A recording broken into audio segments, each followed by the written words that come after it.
तो स्टूडेंट, आज की इस वीडियो में एक बार पुनः आप लोगों के साथ मैं आ चुका हूं और ये वीडियो आप लोगों के लिए सब दिन की तरह आज भी बहुत महत्वपूर्ण होने वाला है।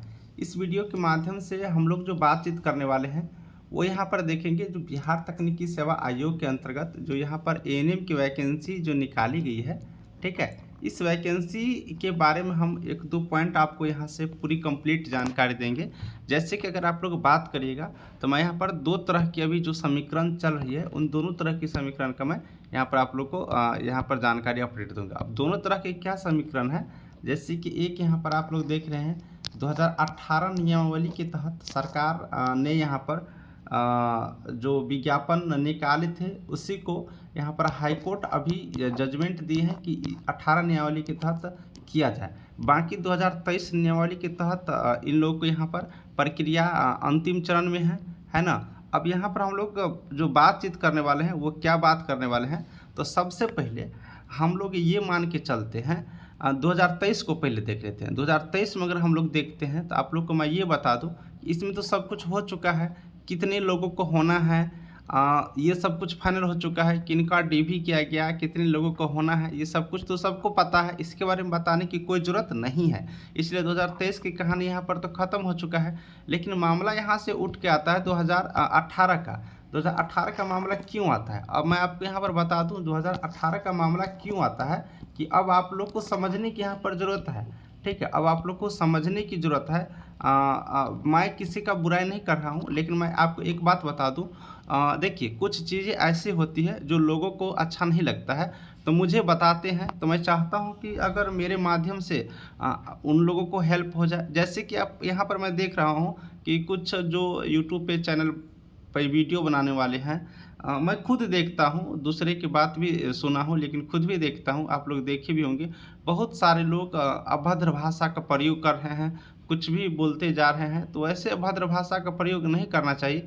चाहे मैं हूँ, चाहे मैं एक टाइप का यूट्यूब पे वीडियो बनाने वाला हूँ, या फिर मेरी तरह से कई लोग हैं, कई तरह से बहन हैं जिनको कुछ बोल दिया जाता है। तो देखिए, वैकेंसी क्लियर होगा, नौकरी किसी का भी हो, उससे कोई किसी को मतलब तो है नहीं। लेकिन अभद्र भाषा का प्रयोग, किसी के लिए टिप्पणी टाप्पणी कर देना, इस तरह से नहीं करना चाहिए। आखिर वो भी आपकी सिस्टर की तरह ही है, चाहे वो मेरी हो, आपकी हो, किसी का भी हो। तो एक लैंग्वेज कंट्रोल करके होनी चाहिए। तो मैं आप लोग को यहाँ पर ये समीकरण आप लोग को इसलिए बताऊंगा कि आप अंध में जो घूम रहे हैं, जो अंधापन में घूम रहे हैं कि किन लोगों का होगा, वो आपको स्पष्ट हो जाएगा यहाँ पर। तो चलिए, मैं 2018 नियमावली तहत की यानी कि यहाँ पर अगर हम लोग बात करते हैं तो मार्क्स जो यहाँ पर बेसिस है, जो यहाँ पर मार्क्स बेसिस के आधार पर अगर बहाली होती है तो किन लोगों का नौकरी होगा, किन लोगों को, कितने परसेंट वाले स्टूडेंटों का नौकरी होगा, वो चीज़ आपको यहाँ पर अब क्लियर हो जाएगा, ठीक है। चलिए, मैं आपको आगे दिखाता हूँ। और आज से आप लोग टाइम बर्बाद करना बंद कर दीजिएगा। जो लाइव आप लोग आकर के जुड़े रहते हैं वो अब आप आकर के बंद कर दीजिएगा, ठीक है। और आप लोग इस समीकरण को पहले समझ लीजिए। मैं आपको यहाँ पर एक चीज़ दिखाने जा रहा हूँ, गौर से समझना। देखिए, जनरल कैटेगरी में कितने सीट है, 3539, ठीक है।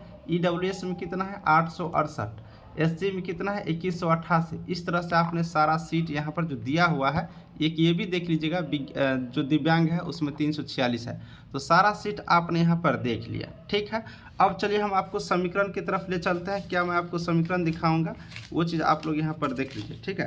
पूरा का पूरा ऑफिशियल ऑथेंटिक दिखाता हूँ, बिना ऑफिशियल में आपको बात नहीं करने वाला हूँ।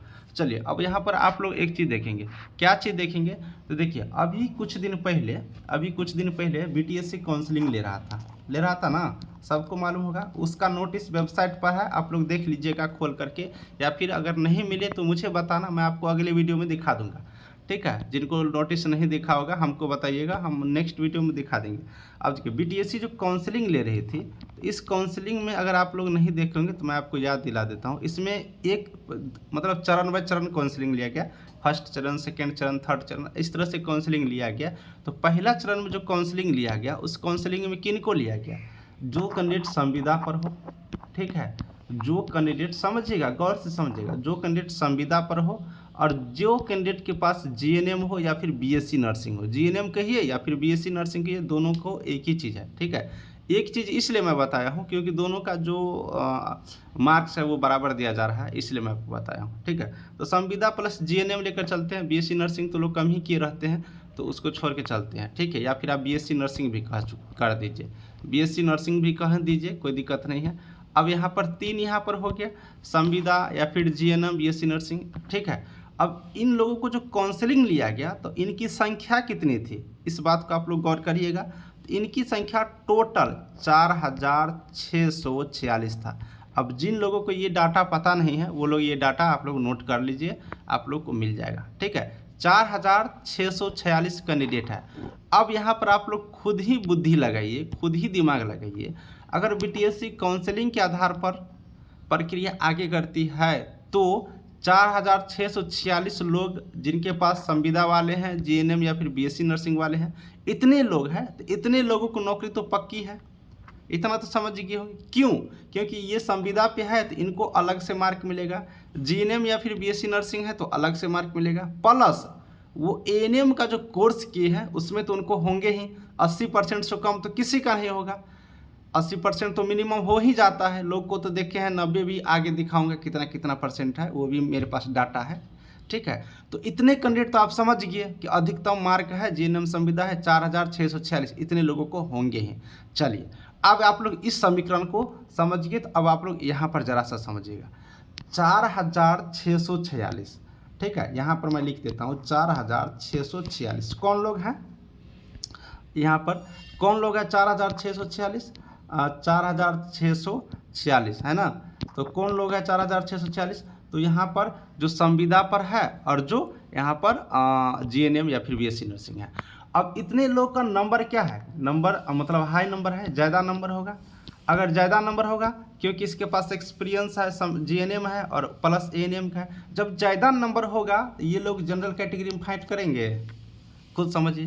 क्योंकि ज़्यादा नंबर होगा तो कट ऑफ ज़्यादा पार करेगा, तो ज़्यादा कट ऑफ पार करेगा मतलब जनरल कैटेगरी वाले में चले जाएंगे कि नहीं चले जाएंगे। अब आप लोग खुद सोचिए।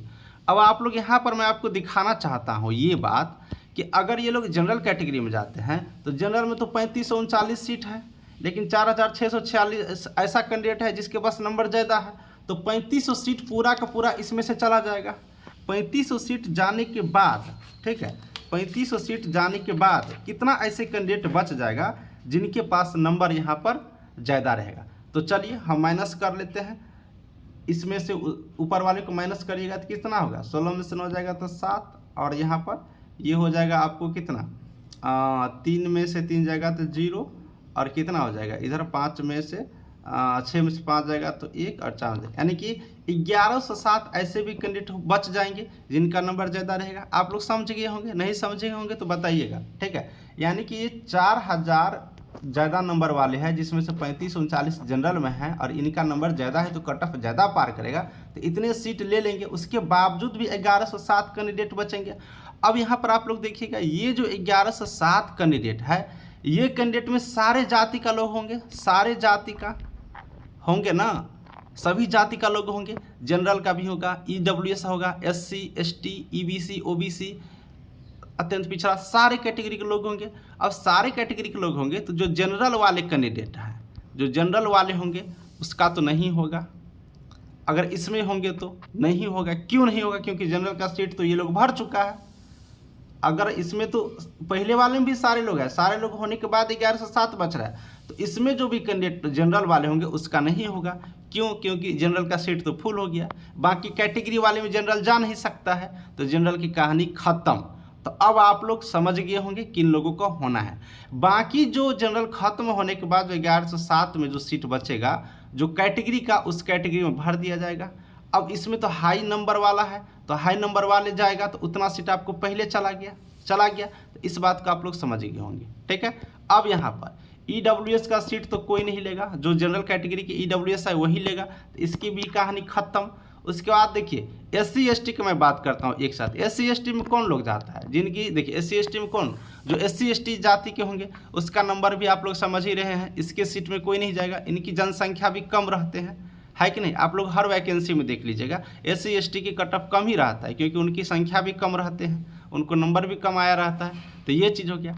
उसके बाद मार कहाँ पर होती है, तो मार होता है ईबीसी कैंडिडेट में और बीसी कैंडिडेट में।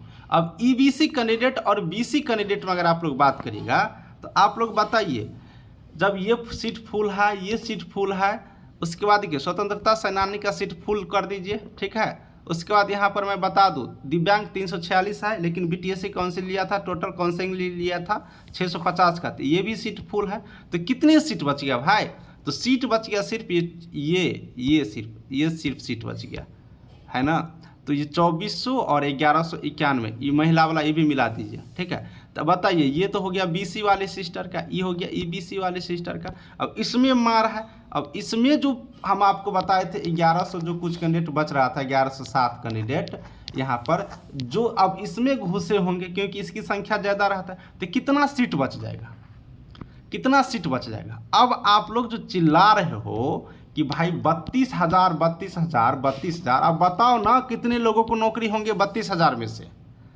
कितने लोगों को? जो यहाँ पर मैं 46 सीट है, इतने लोगों को होगा, क्योंकि ये संविदा वाले हैं, ठीक है। इतने को मान लीजिए, चलो 650 अधिकतम जोड़ देते हैं, क्योंकि 650 विकलांग काउंसलिंग लिया, लेकिन 346 से सीट है, तो 346 से होगा 346 और इसमें जोड़ दो, कितना हो गया? 12, 9, 9, 4, 4992, इतना सीट हो गया। इतना को कन्फर्म है। 32,000 में यहाँ पर मैं मोटा मोटी 4992 आया, तो अब 5,000 मान लीजिए, 5,000 घटा दीजिएगा तो 28,000 फिर भी बचेगा ना। अब 28,000 लोगों में से आपको तो मैं समीकरण दिखा दिया हूँ, 28,000 लोगों में से कि इसका सीट नहीं मिलेगा, ये स्वतंत्रता सेनानी का, ईडब्ल्यूएस का किसी को नहीं मिलेगा, SC ST में कितना सीट ही रहता है, तो कितने लोगों को नौकरी होगी? अब 32,000 का समीकरण शायद पता चल गया होगा, ठीक है। इसलिए मैं आपको अभी भी कह रहा हूँ, देख लीजिएगा, जिन लोगों को नंबर मैक्सिमम नंबर 90 प्लस है, ये संभावित है, मैं आपको बता देता हूँ, ठीक है। संभावित है 90 प्लस है, उसी का ज़्यादा उम्मीद रहेगा। बाकी लटकते फटकते 88 प्लस वाला ही रहना, 88 प्लस वाला ही रहना, लटकते फटकते अगर आप लोग ध्यान में रखते हो तो आप लोग भ्रमित ना होइए, सही चीज़ों को समझिए। सब कुछ सामने है, सबका नोटिस सामने है, उसको देखिए, आप लोग को जानकारी मिल जाएंगे कि कितने लोगों को हो सकते हैं, ठीक है। ये सारा चीज़ आप लोग को बताना था, समझिए। और मैं आपको एक लाइन और बताऊंगा, पढ़ाई जारी कर दीजिए, क्योंकि ये पढ़ाई अब आपको किसी भी वक्त आपको यहाँ पर मदद कर सकता है। बाकी अगर आप लोग टाइम बर्बाद करिएगा तो नहीं कर। मैं तो आपको एक बात और बताऊँगा भाई, ठीक है, मेरे भाई, मेरी सिस्टर, सबको मैं बताऊँगा, अगर आपके पास टाइम है 2 घंटा लाइव आकर किसी को बताने का, तो मैं तो बताऊंगा कि आप गीता उल्टा के बताइए। महा जो यहाँ पर गीता है, उसको, उसमें उपदेश लिखा हुआ, उसको बताइएगा, तो लोगों को साथ ज्ञान मिल जाएगा। और उससे पहले मैं आपको ये बता दूंगा कि जो दर्शक, जो यहाँ पर सिस्टर इतना आप लोग टाइम बर्बाद करते हैं, ठीक है, मैं एक बात बताना चाहता हूँ कि जब पटना हाई कोर्ट में या फिर सुप्रीम कोर्ट में मामला गया है, तो आने दीजिए ना, वहाँ से आएंगे, आपको नौकरी हो जाएंगे। क्यों टाइम बर्बाद कर रहे हैं? आप लोग को समीकरण पता चल गया, तो टाइम बर्बाद नहीं करिए। मैं सभी स्टूडेंट्स ये बात कहूँगा, आपकी फ्यूचर की बात है, आप उतने ही टाइम में आप पढ़ाई कर लीजिए, आप कोई और काम कर लीजिए, या आप बहुत सारे काम है आप कर सकते हैं, बताने की ज़रूरत नहीं, ठीक है। चलिए, समीकरण पता चल गया होगा। नेक्स्ट वीडियो में और भी लेकर के आऊँगा जानकारी। Thank you.